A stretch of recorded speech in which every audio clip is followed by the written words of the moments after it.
Hey, what's up, everybody? Welcome to Tom Curran's Patriots Talk Podcast featuring the Senator Phil A. Perry. We got a big one today. Why it's okay to compare Mac Jones to Tom Brady. I'm going to give you permission. You might recoil. I'm going to explain to you why. Phil and I are going to talk a little bit about Bill Belichick's vaccine veering. All that and more on Tom Curran's Patriots Talk Podcast.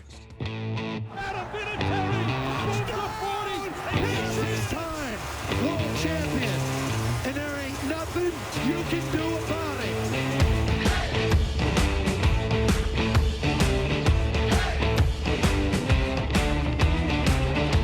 What's up, my guy? How we doing? Good. You know, I talked about the vacation I was going to take, and I've pulled the plug on it almost entirely. I'm just going to take Wednesday and Friday because it rained yesterday. All I did was hit balls. Didn't even golf. Today, can't golf. Course is closed. But I'll take tomorrow, I'll play. And then Saturday and Sunday is supposed to be all right. So I bet I have to write something to keep the hellhound off my tail. But what are you up to? So you can just call your vacation off mid-vacation and come back. I did. And then take it whenever you want. Well, nobody else is like, if I was trying to pull this stunt in mid-July, I think there'd be some outcry. You can't do this around Christmas. Start saying, yeah, I'm back. No, I'm out, whatever. But right now, I was taking this, like I said, it was a principle of the thing vacation. Right.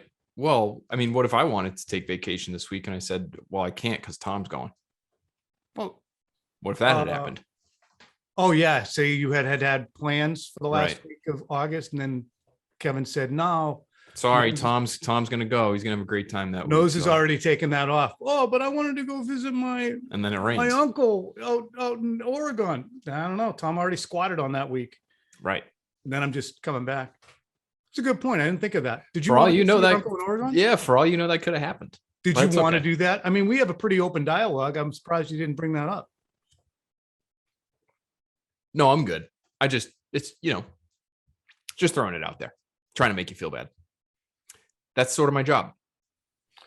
You know what's funny? I wish I was more impervious. I wish I was more of an armadillo, but I'm not. So you penetrated my tender underbelly with that barb. Okay, Phil. This is a great conversation. It's the one we're going to start having in this downtime before the Miami Dolphins become front and center.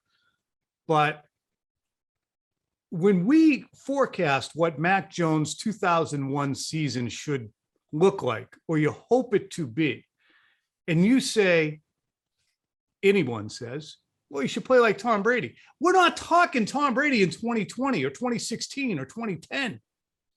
We're talking Tom Brady in 2001.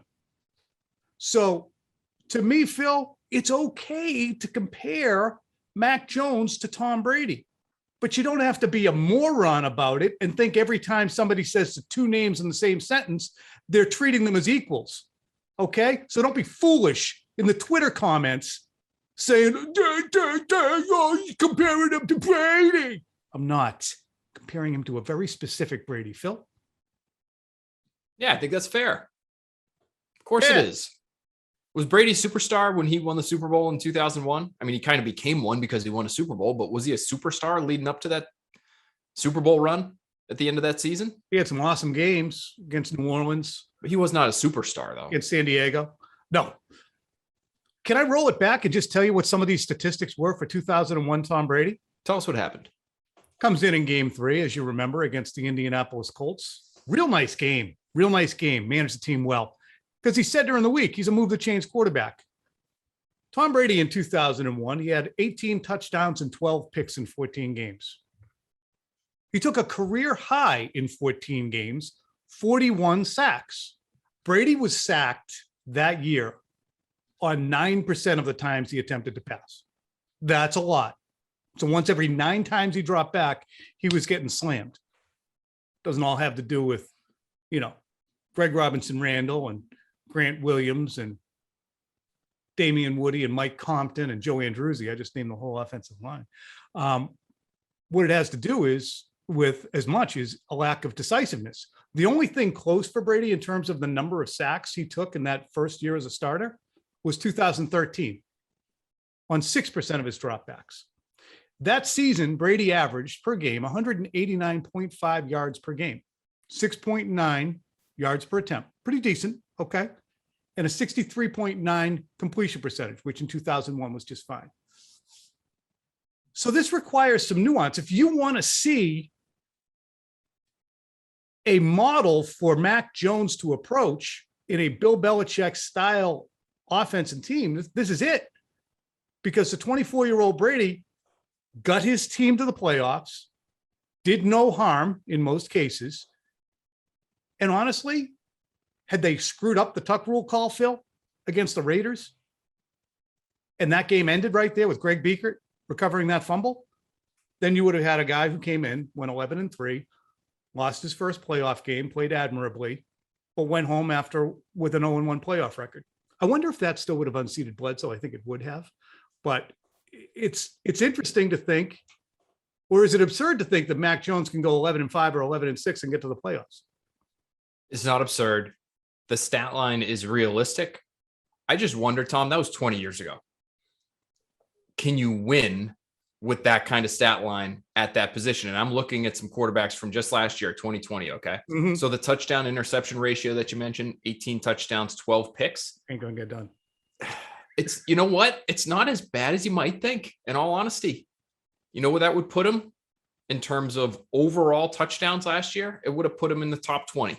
Okay. In terms of ratio or in terms of total touchdown, growth? in terms of touchdown passes.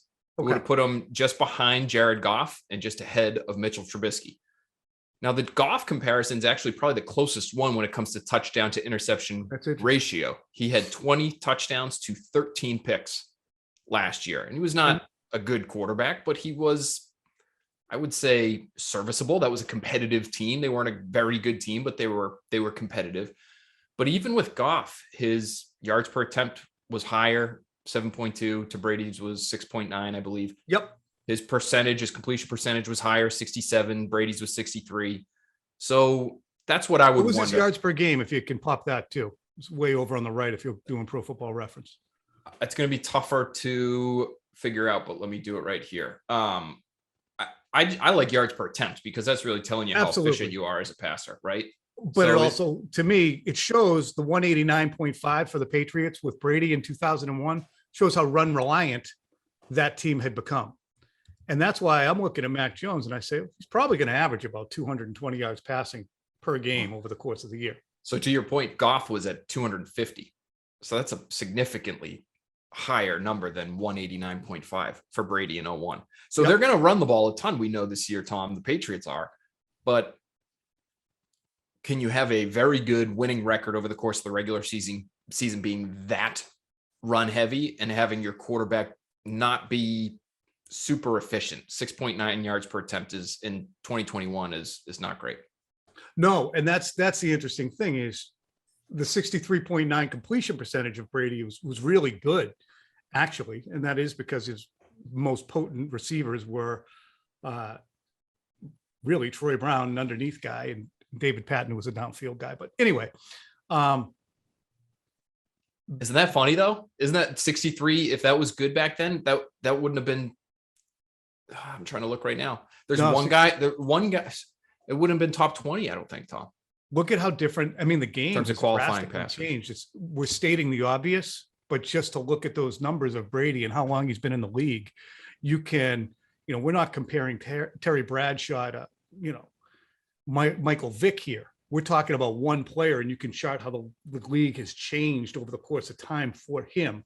So you can chart how the game has changed if you look at the numbers, because, even in the next year, I think he had 14 picks, which was a career high for Brady, which still stands, or did he equal it last year? I don't know. But the interesting thing is there's no reason to look at Mac Jones and not say Tom Brady and have people be unable to process what that means. I mean, you have to be an absolute dunce. The Tom Brady of 2001, 2, and 3 is a workable comp for Mac Jones. And the interesting thing is it's also a workable comp because of the perfectionism and dedication to improving out of the chutes. From what I've been told is Mac Jones loses his mind if he gets things wrong. We've already heard chapter and verse of how much time he spends trying to perfect things. We clearly see that his body is not that of an NFL Adonis. There is no coach who would look at him, college or pro, and say, physically, you're all set. Same thing with Brady. This isn't to say he's going to fall apart when he gets hit, but he absolutely needs to get bigger, stronger, and probably faster. And he most likely will. I don't think his physicality, Phil, is going to be an impediment to his success this year. Do you? No, not in terms of, is he a capable NFL quarterback? I mean, it'll be an impediment at times in moments, right? It'll be an impediment when he can't avoid, Chris Jones when they see the Chiefs in the first round of the playoffs or whatever it is this year, and he takes a sack that really hurts their chances of winning the game. But I think, Tom, you're spot on. The physicality is what it is. He should still be able to have success. He should still be able to throw from the pocket. The offensive line is good. And I would say, it's interesting. You're talking about win totals and Brady's numbers in 2001 and what can Mac Jones be? I think a lot of us feel like they would have won 10 games with Cam Newton or 11 games, maybe even. I think Mac Jones can do that as well. But I wonder if to win 11 games, if his numbers don't have to be better than what Brady's were. It wouldn't surprise me if they hit that win total that we're all talking about, that we look back and he's closer to 65% completion percentage and his yards per attempt is up over 7. And, maybe the touchdowns and interceptions are right around the same, but I think you've got to be, just got to be a better passing team to win that many games in the NFL today. Yeah. I mean, you have not Jermaine Wiggins, no disrespect, Wiggy, not Jermaine Wiggins and Rob Rutledge at tight end. You have Hunter Henry and Jonnu Smith. I mean, the Patriots didn't have a Jonnu Smith. I mean, Troy Brown was the offense, ladies and gentlemen. He was the offense and the team largely.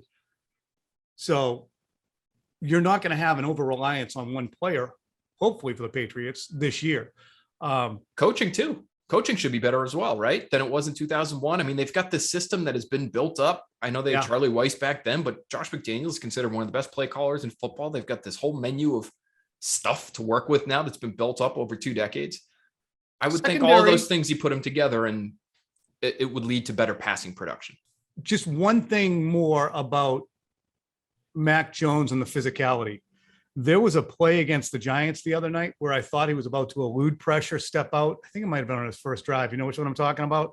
He got tripped up and stumbled on a 3rd and 6-ish. Stumbled forward, right? Yeah. I mean, you got to do some more leg presses, a few more squats, get thicker in the leg, some upper body strength so you can just tripod when you're going down. Bands. I thought for sure you were going to say bands there. No mention of bands? Not yet. No, not bands until he's 32. But that was, I thought, a good for instance of, okay, you don't necessarily need to be going down on that hit and scramble. Thoughts on it? You watch it close? Yeah, I think there are going to be moments where he goes down relatively easily compared to other quarterbacks. I mean, he's not a huge guy. I think he's big enough, but he's 6'2", 215-ish. That's not huge. He's going to go down easy at times, and he's not the strongest guy in the world. So you combine those things, it's not a Jimmy Garoppolo's 6'2", 215. Jimmy Garoppolo loved himself the weight room. No, I'm a little lighter than that. I'm 6'2", 205. I'm not even quite 6'2", so he's got me height wise as well. And I'm not. No, I'm sub 2 these days. 198. Pandemic eating, pandemic life, not going out as much. I think not quite as massive. I mean, if it ever came to a Will McDonough, Raymond Claiborne dust up between you two, I think you would absolutely ragdoll Mac Jones if it came to it. Which it's not gonna, folks. It's not gonna come to it. The only person Phil came close to fighting was Brandon Browner. That's not true. Who else did you come close to fighting? I never came close to fighting. Somebody else got mad at you. Yeah, there have been a few guys. Brian Stewart. Oh yeah, Marshall Newhouse. Yeah, he was going to dribble Phil around like a basketball. Didn't like me very much. That's okay. No, let's not get that started off with Mac right now. We got a quarterback. We're going to have to cover doing here. Business. We're across purposes with the media and the players. We're just speaking truth to power out here. So What's funny is the Raymond Claiborne thing. I don't think would ever happen again, because what would happen first would be that the guy would come at you on social media, right? Nothing in person. It would be, as soon as you left the locker room, it would be a tweet. They would at you in a tweet, get their thousands of followers. William Malloy was Sent mad at after me you. in Buffalo in 2003. Well, you guys are great pals now. So look at Pals now. Monty what happened Beisel there. was mad at me. Yeah. Marcus Cannon's been mad at me. Have you told the Monty Beisel story on the podcast? I don't know. I don't think so. Today's probably not the day. Okay. We'll go old home week sometime next week. Got it. Or bye week. Phil, back to Mac Jones and goals and comps for his career. His best comp, or the goal you should want to set out for him if you're a Patriots observer, is just to say he's got to be Jimmy G or better. Low bar, I know. But Jimmy G was the handpicked successor to Tom Brady by Bill Belichick. So Belichick kind of butchered the dismount, stayed with Brady, then butchered the dismount from Brady. Jimmy G has proven to be somewhat of a disappointment for the San Francisco 49ers. But if Mac Jones comes in and performs better than Jimmy G has in San Francisco, which isn't as easy as people think, what are you doing? You get some faces. Go ahead. Tom, you want me to just read you his games played since he's been to San Francisco? Yeah. I mean, he's got one season. He played 6 games the year he got traded, so give him a pass there. He was healthy. 3, 16, 6, and he's about to get replaced. That's not good. Yeah, but that's for Bill, for comp circumstances. For Bill Belichick, if Mac Jones is better than Jimmy Garoppolo, that means that Mac Jones is better than the successor that Bill picked. So Okay. even though Bill butchered the dismount, he's still got a random 9.7 from the Romanian judge. I think even Bill Belichick would say it's not enough. But if Jimmy played, look, he's played bet one on the season. wrong horse and didn't want to sell the horse, had to sell it, sold it, got a new horse who only has to be better than the old horse. So all he has to do basically is play full seasons. Just be out there. Just be out there. Just be available. To me, I had this conversation with Felger, and he said that for Belichick to match Brady, he has to win a Super Bowl. And I say just all he has to do is create a Super Bowl contender. Winning a Super Bowl, there's too many variables that enter in. You have to create a Super Bowl contender. Avoid a complete faceplant. Don't start missing the playoffs left and right. But for Mac Jones, if you're Bill Belichick, as long as he's better than Jimmy Garoppolo, you can say the Patriots didn't get it wrong. He's played so little, Tom. It's hard to find a bar for which we could, by which we could measure Mac Jones. You know what I mean? It's I don't know what player is just slightly better than Jimmy Garoppolo that plays in today's NFL. Kirk Cousins. I hate to say this. You love him. He's been significantly better than Jimmy Garoppolo over like the last 3 years. But he has Kirk Cousins he's a borderline top 10 quarterback. I know, but he's every afraid year. of his own shadow. See, that's the great thing about Mac Jones. At least he's out there. He is out there. He's out there. He's out there. That's for sure. Kirk Cousins actually an interesting name for you to bring up, though, Tom, because Mac Jones was compared to Kirk Cousins in the pre-draft process. He was one of those names. You heard Matt Ryan a little bit. You heard Kirk Cousins. You heard Derek Carr. Derek Carr is the name that I would look at because I think the goal, if you draft a quarterback in the first round, you're hoping that guy becomes a top 10 player in the NFL for you. It's really not good enough if he's just a middling quarterback, in my opinion. It's good while he's on a rookie contract. You said a top 10 quarterback in the NFL, you mean, right? Not a top 10 player. Yeah, quarterback. Yeah, okay, my bad. I might have misheard you. No, you want that. If you draft a quarterback in the first round, I think that should be the goal. Goal. You're not drafting a quarterback in the first round so you can have the number 20 guy for the next 5 years. That's not doing anybody any good. So I think if Mac Jones becomes Derek Carr, who is kind of right on the borderline there just about every year. Statistically, we know he hasn't won much of anything, but that franchise is a mess. They have no idea what they're doing team building wise. If you have Derek Carr, that's a success, in my opinion. But who performs better, regardless of availability? Who performs better, Derek Carr or Jimmy Garoppolo? I think if Derek Carr was on that Niners team, they probably would have won the Super Bowl. Okay. That's all. Here's when we talk about comps for careers too, and this is getting into the weeds because I was basically talking in a general way. But whether it's Jimmy Garoppolo or Derek Carr or Kirk Cousins, who has a weaker arm than Kirk Cousins than Mac Jones? Between those guys, Anybody? Jimmy Garoppolo, Derek Carr. Let's go. Josh Mac Allen. Jones. Nobody in the AFC East. Maybe Tua. I would say Tua very well might have a weaker arm. Tua's got a similar arm. Teddy Bridgewater. Ben Roethlisberger at this point in time has a very weak arm, or he did last year at least. We'll see what it looks like this year. AFC North. Jackson's got a more live arm. Mayfield, more live arm. Yeah. Bengals, Burrow's arm is better. Burrow's arm's not that good, though. It's not great. Burrow's a good comp. He is a good arm-wise. comp. Joe Burrow is a very good comp for Mac Jones in general. And it will be interesting to watch the arc of their careers if he wasn't marooned in Cincinnati with Zach Taylor and can't catch Chase,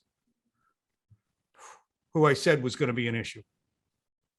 Listen, look, I don't want to, let's not rule him out just yet as being an NFL player, but can we just learn our lesson when it comes to the draft? Anytime you hear anybody compared to Anquan Bolden, it's usually a bad thing, because that's all people want to say when they see a guy who's not real fast, who doesn't separate, but just out physicals and outmans anybody that he plays at the college level. That was the N'Keal Harry comp, right? Anquan Bolden. Yeah. Jamar Chase is not getting open and not catching the ball now. He was getting when I Anquan sat Bolden. there and watched Jamar Chase highlights in March and April, I just kept saying, what's there? He's not electric after the catch like Jalen Waddle. He's not sudden like Devontae. He's just okay. He's a technician. Great, good body, and he had 1 million yards playing with Joe Burrow. But Justin Jefferson had games where he took over, including the national championship game. Was it, Phil? Was that the game he took over? Anyway, we've gone way. Chase was really good in college. It's just I don't know. I think that skill set where you're not separating at all is a tough one to project. He just can't be turning himself into Gunnar Olszewski as the 6th overall pick. Here's an interesting observation too that I've heard talked about, and also was mentioned on our email chain for early edition shows. It was an acknowledgement that, hey, there's going to be some ugly games for Mac Jones, and there will. There were ugly games for Tom Brady, ugly games for Joe Burrow, ugly games for Baker Mayfield, you name it. But Mac Jones is in a great spot because it's not like you can have buyer's remorse on him when the player who preceded him, regardless of how bad the surrounding weaponry was, had to be benched 3 times for performance because his throwing ability was so bad, you knew you couldn't come back with him in 2020. I mean, Cam Newton was sat down 3 times, whether for he was part of the problem to get them behind, or they had fallen so far behind, there was no way they would catch up with a guy who throws it like Uncle Rico. So that is what I'm going to look at when people scream and bitch and moan on the Sports Hub about this kid isn't good enough already. What would you have preferred? Jimmy Garoppolo? What would you have preferred? Lamar Jackson? What would you have preferred? Cam Newton? I know I would have preferred to see the Patriots figure it out with Tom Brady, but right now, deal with it. It's better than Cam Newton. Phil, thoughts? I'm not sure what was said that's got you so fired up. But if the position was that he's not good enough to win a Super Bowl right now, I don't think that's a crazy take. He's a rookie quarterback. There's already advanced bitching going on about his performance. It's Big Jim Murray. My guy, Big Jim, who I love, admire. has never seen a cloudless sky and wondered where the typhoon was coming from. He has already started to say he's going to basically intimating that young Mac Corkle is going to have a tough time and it's going to be unwatchable at times. Let me find it. You go ahead and talk while I find some kind of miserable Jimmy Murray tweet. And I'm not wrong. You love Jim. I love Jim. Yeah, no doubt. And he's not wrong. It is, but it's going to be ugly. He can turn a frown not upside down. He'll make it do a 360 into a bigger frown. It is going to be ugly at times. We talked about this with Wiggy the other night on Early Edition. It's going to be ugly at times, but you're right. Number one, what are your other options? And I guess, and maybe this is Jim's stance, is that they could have traded up and drafted Justin Fields. And if Justin Fields ends up having an electric rookie season and Mac Jones doesn't, that'll be a fair second guess, in my opinion. That's a good contention. Right? They were in range. They were in range to trade up and maybe get that guy. But if it was Mac Jones versus Cam Newton, and the argument, for instance, that Wiggy was making was going with Cam would have been the smart play. Going with Mac might be the upside play, but Cam would have been smart because you have somebody who's not going to be overwhelmed, who's not going to make the same kinds of mistakes. And I would just say we saw too much of that last year to think that stuff is not going to happen again, whether it's being loose with the football, whether it's having issues at the line of scrimmage, and those things, not the looseness with the football. I'm not sure we saw Cam Newton fumble once all summer, now that I think of it. But the stuff at the line of scrimmage, Mac Jones was, by the end of the summer, not only based on what we saw, Tom, better in terms of having command and being able to change things at the line, but just from talking to people over the course of the last couple of days, the Patriots were very impressed by where Mac Jones stood by summer's end in terms of that facet of the game, command of the line, command of the playbook. And they were not impressed with how Cam Newton had developed in that regard. He'd been in the system almost a full year, longer than Mac Jones. And there were elements that Mac Jones was executing at a better level than the veteran quarterback was when it came to some of those line of scrimmage elements. Maybe it was Wiggy and not Big Jim. Might have been Wiggy. The only offensive thing that Murray had, which was prematurely gloomy. It's not even negative, really. 10-7, compete for the division, maybe win a wild card game. That's the best you're going to get. Well, when you're saying that's the best, you're presuming that the less than best is 8-9 or 9-8, and worst would be 6-11. I just look. All right, Jim. I apologize. Maybe I was. Man, talk about being negative. Talk about being negative. You just took a 25% negative comment and turned it into a 150% negative comment. He said at best it was going to be 10-7. I mean, don't get all riled up because you're a Sports Hub guy and I've been working with the EI for 20 years. I'm not riled up. I'm just saying you're accusing him of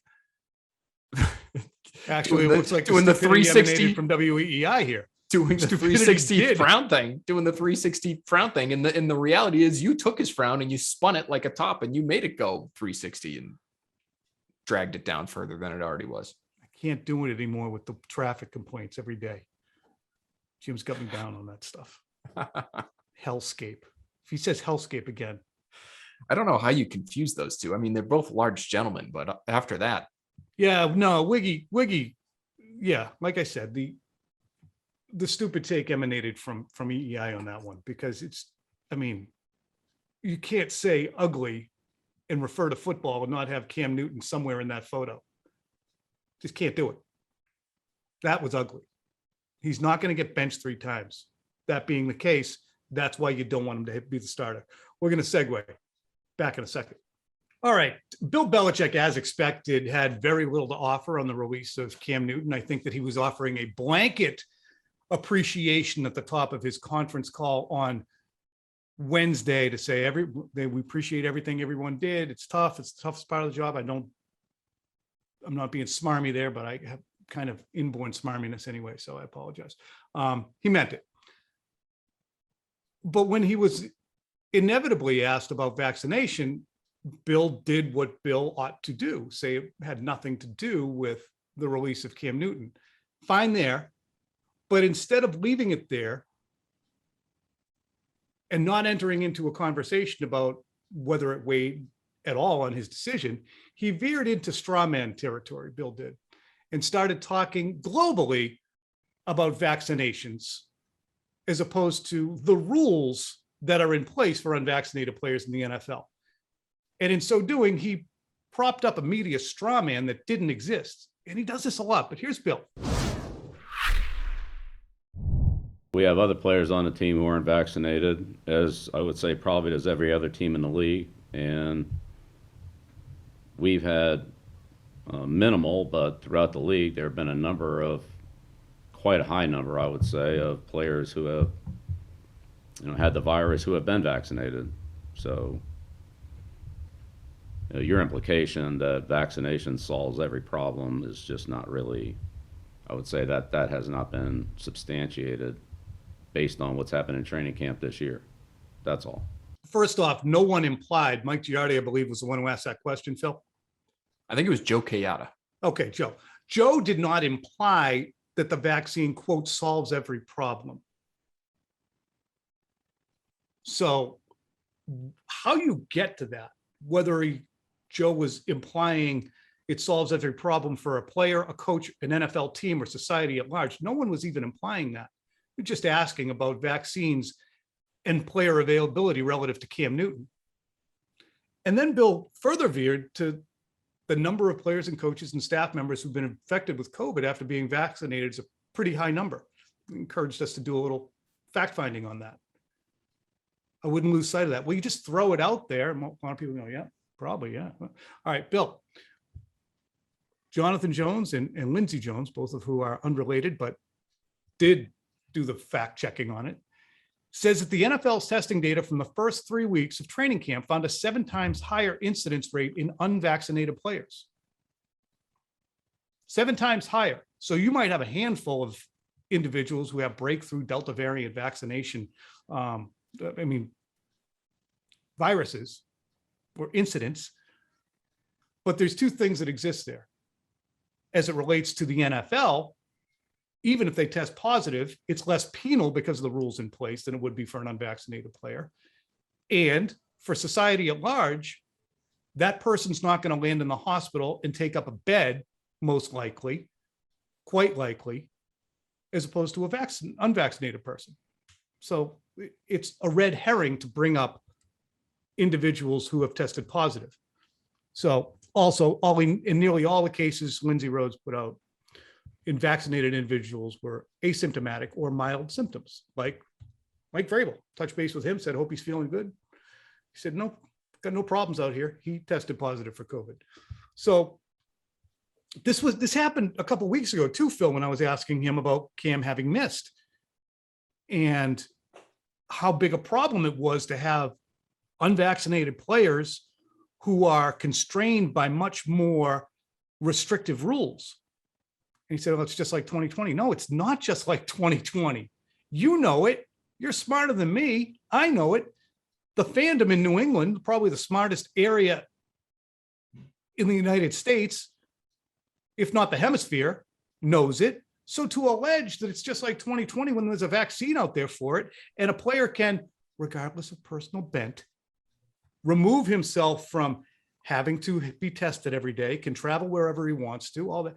I just don't understand why Bill wants to go off half-cocked and make allegations about what the media is saying when it's untrue that the media is implying that these are a cure-all for every football problem. Bottom line is Bill does this a lot. He misrepresents what is being asked and veers into an oversimplistic way of presenting what the question is, and then answers that oversimplistic question. And that's what gets the play. And it goes unchallenged because, a lot of reasons. But I think it's unfair to make it seem as if we were implying that vaccines would, quote, solve every problem.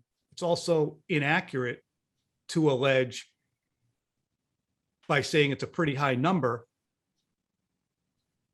the notion that people who have been vaccinated are just as much at risk as an unvaccinated person when we have ICUs all over the country, which are impacted by unvaccinated people relative to vaccinated. I shared the stats yesterday. I think it's 0.03 of individuals last week in Massachusetts who had to be hospitalized with breakthrough infections. 12,000 of the more than 1 million people who've been vaccinated in Massachusetts, closer to 3 million, I think, but I'm going off the top of my head, 12,000 breakthroughs. So it's insane to allege it. There's no reason for somebody in a forward-facing public forum should be muddying the waters in a way, in my estimation, when the question wasn't even about vaccine efficacy and just simply about whether or not an unvaccinated player is compromised because the NFL's rules are so strict. Phil, sorry for the ramble. No, and that's where I would have assumed Bill Belichick's focus would lie when it comes to this. And maybe it does, and we're just, not hearing him explain it in that way. I would have thought, just based on the sheer fact that if you're a vaccinated player as opposed to unvaccinated, you don't have to worry about, for instance, being a close contact of somebody who tests positive. Because if you're vaccinated, you don't have to miss work if you're deemed to be a close contact of somebody who's tested positive. If you're unvaccinated, you miss work. You miss several days of work if you test positive. We know that even with these breakthrough cases, it can be difficult sometimes for people who have been vaccinated to quote unquote test out and get back to work early. But by rule, all you have to do is produce 2 negative tests 24 hours apart and you're back to work. If you're not vaccinated and you test positive, you're gone for almost 2 weeks. Those are competitive disadvantages. And that's, I think, where Bill Belichick's concern would have to be when it comes to this topic. And if he feels that way, you're right. The easiest thing for him to do would have been just to say no and leave that answer at that, or maybe get into some of the competitive disadvantages of it. He obviously didn't do that. Tom, I want to ask you this. Do you feel like he answered the way he did because of the Urban Meyer situation down in Jacksonville, where he's now being investigated by the PA because he indicated that, yeah, of course, vaccination status factors into whether or not a player will make our team or not make our team. And maybe Bill felt as though he was being accused of doing something that is against the rules. Yep. And so he decided to come out strongly against that. I think you're absolutely right in that he probably had that in mind, but I also think that Bill is able to survey any media landscape and know exactly where the minds are and stay the hell away from them. Even had Urban Meyer not uttered that, Bill would have said the same thing. The exact same thing. No, of course it didn't. Or whatever it was he said, just to absolutely slap down the notion that vaccines are entering into any decision-making process. When of course they are. You don't think that Bill has in any way exerted pressure on important players on his team to, if unvaccinated, please get vaccinated. It'll make our life easier. If you're in the quarterback room or the running back room and you're not vaccinated, or the kicker room and you're not vaccinated and you can take down the friggin' kicker, or you're not vaccinated in the quarterback room and you can take down the obviously vaccinated Mac Jones, of course it makes a friggin' difference. So that, to me, you can say it doesn't make a difference. That's fine. Do what you have to do. But it defies all credibility to think that Bill has never once said it would help if you were vaccinated, just because of these ridiculous rules. That would be my presumption.